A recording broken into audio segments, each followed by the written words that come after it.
pwede kong persahang kunin sa'yo yan, Ina. Pero hindi ko yan gagawin dahil meron tayong usapan.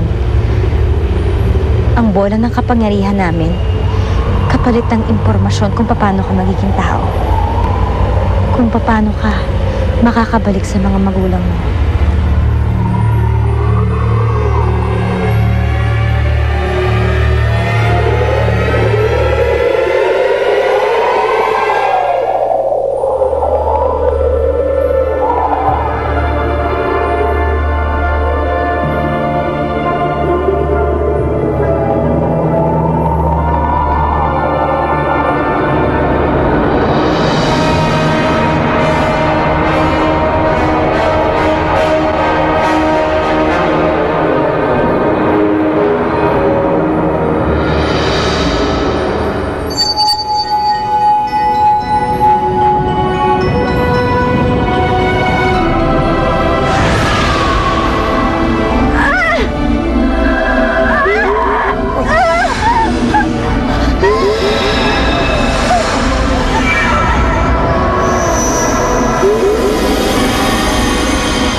Parang nakakita ka ng multo dyan.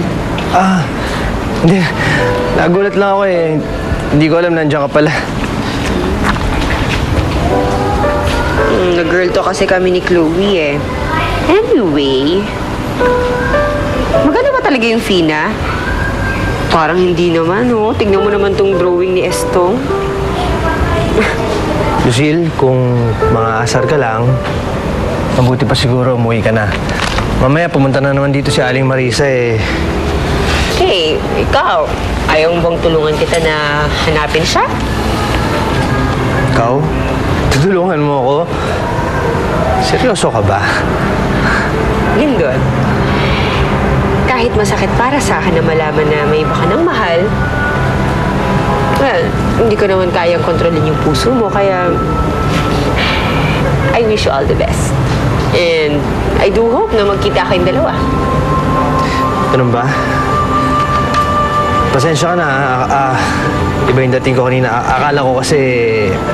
Okay lang yun. Mabuti pa eh. Ihatid na kita sa labas. Sandali, kukunin ko lang yung susi at nakakandado yung gate, ha? Sige, sige. Tignan lang natin kung magkita pa kayo.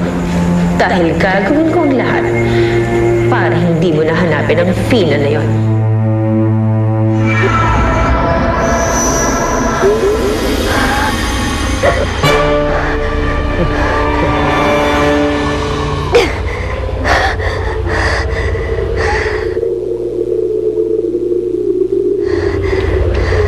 Salamat, Ina.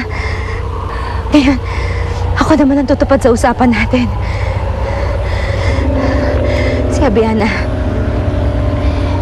Si Abiana sumumpa sa'yo. Kaya kailangan siya rin ng bumawi nun.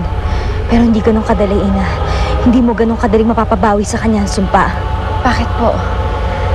Dahil kapag binawi niya ang sumpa, mawawala ang lahat ng kapangyarihan niya bilang duwende.